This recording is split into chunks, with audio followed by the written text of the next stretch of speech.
CPNS kita sudah masuki tahapan pendaftaran ya, pendaftaran administrasi itu sesuai jadwal sampai tanggal 6. Nah kemarin tes pukul 15.00 itu kurang lebih sudah 2.800 sekian pelamar dengan formasi kita 555.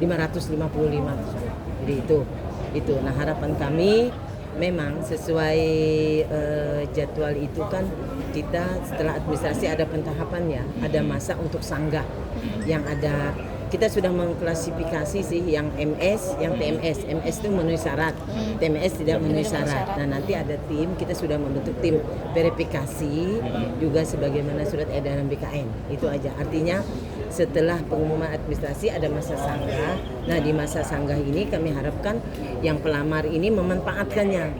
Nah karena dipaparkan bahwa yang masih TMS itu apa. Nah kalau dia bisa membuktikan pada masa sanggah itu bahwa kekurangan dari berkasnya itu, nah itu akan menjadi MS.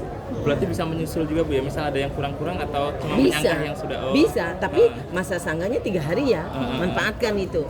Nah ini memang ketentuan memang dalam rangka penerimaan CPNS maupun P3K tahapannya itu. Itu sampai sekarang sudah sekian. Artinya memang pelamar alhamdulillah tidak hanya karena online kan, dan itu terbuka untuk se-Indonesia. Tapi memang kita mudah-mudahan kan pemuda-pemudi Kalimantan Tengah ini memanfaatkan ya ini, karena ini peluang ini sekalteng semua kabupaten provinsi. Nah inilah dan terus terang mungkin ini kebijakan Pak Gubernur juga ya, karena ini dari jumlah kebutuhan kita dari analisa jabatan kebutuhan para SOPD itu dengan banyaknya masa pensiun kita membutuhkan itu jumlah. Nah memang kurang lebih sebagaimana saya sampaikan sebelumnya kan 2.000. Artinya mudah-mudahan saya tetap tahun depan pun kita mengajukan formasi PNS itu. Berarti masih kurang ya Bu untuk di provinsi? Belum terpenuhi karena sistem, karena nanti karena kebijakan pemerintah pusat kan untuk tekon kan di P3K dan kita 2025 tidak ada lagi. Nah salah satu caranya ya penerimaan CPNS. Nah, penerimaan CPNS ini karena kita tahu kalau umur sudah setap itu kan cuma 58 udah pensiun. Nah itu 300-an lebih loh sudah pensiun kita ini. Nah, jadi nutup itu, dan kami insyaallah di awal tahun pun nanti akan merapat kembali untuk formasi yang CPNS tahun 2025 Bu, untuk memenuhi kekurangan tersebut. Bu, untuk peraturan ASN yang wajib pilkada itu seperti apa sih Bu? Wajib mundur kah atau gimana sih Bu? Yang mana sih? Yang ASN yang maju pilkada Bu? Mundur Mundur itu ya, Bu, ya? PP nomor 11 2011 tentang manajemen ASN. Memang harus mundur diri, kemudian memang menyesuaikan dengan PKPU bahwa pada saat penetapan itu setidaknya permohonan mereka kan memang sudah berproses. Permohonan kan berproses nih, paling lambat 1 Oktober itu sudah ada bentuk istilahnya, kalau dia pensiun sudah ada SK pensiun. Oh, SK pensiun. Iya, tapi ini insya Allah proses sudah berproses. Beberapa orang itu sudah TMT 1 September sudah Sabtu September. Sudah. Nah Pak Sekda karena dia kan ke pusat nih, ini sudah berproses. Mudah-mudahan setelah penetap itu sudah keluar tanggalnya dan TMT-nya masih diberi peluang waktu 1 Oktober itu sudah bukan ASN lagi. Dah. Kalau untuk PJ Sekdanya sudah mulaikah tahapan persiapan? Oh itu bukan urusan kita ya, itu pimpinan karena ini masih PLH. Tapi tahapannya sesuai aturan undang-undang dia PLH terbatas, PLH kemudian PLT diperpanjang 2 kali baru tunjuk PJ. Nah PJ itu minimal 3 bulan. Nah pada saat 3 bulan itu kita proses untuk shelter jadi definitif. Dia bisa 2 kali kok, setelah 3 bulan PJ kemudian diperpanjang lagi 3 bulan baru kita shelter. Tapi insya Allah dari kita kepegawaian tetap kita mempersiapkan sudah, karena itu memang ketentuan harus itu. Nah, minimal mungkin di awal tahun, tapi PLH, PLT, PJ itu tetap kita siapkan.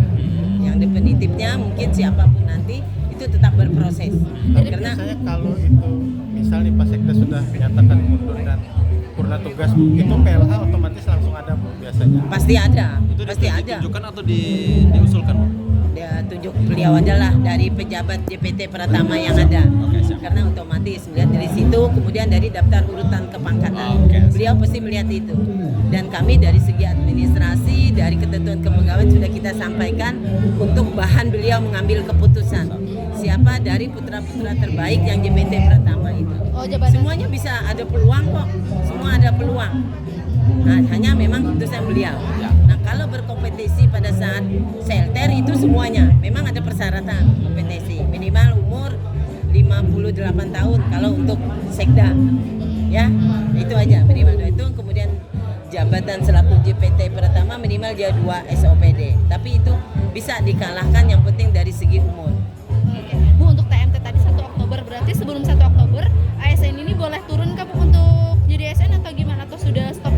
Nggak, rata-rata ini sudah nggak ada kan, karena Sekda mereka masih? sudah cuma kalau Sekda masih, karena Iya, dia masih. kan berproses. Oh. Dan dari PKPU itu, PKPU kan pada saat penetapannya dia sudah, nah karena PKPU merasa proses ini sudah dirapatkan loh tingkat Kementerian Dalam Negeri, Kemenpan RB dan BKN Pusat. Kalau kita memang menindaklanjuti aturan dari pemerintah pusat dan ini berlaku seluruh Indonesia. Itu sudah berproses, minimal pada saat itu sudah keluar SK-nya. Sekarang punya pasiennya sudah berproses masuk ke Sekretariat Negara. Berarti kalau sudah keluar otomatis sekda stop ya Bu ya? Stop, tapi sekarang masih bisa kan, beliau masih umroh kan, ada PLH dulu, tapi keluar setelah beliau sudah ini sudah ada PLH PLD. Tapi PLH dulu, ketentuan tuh PLH. Kenapa dia PLH sambil menunggu PLT? PLH terbatas, dia paling seminggu. Nah, baru PLT. Kalau PLT masih kapasitasnya masih lebih setingkat dari PLH. Jadi untuk penandatanganan administrasi apa masih bisa PLT.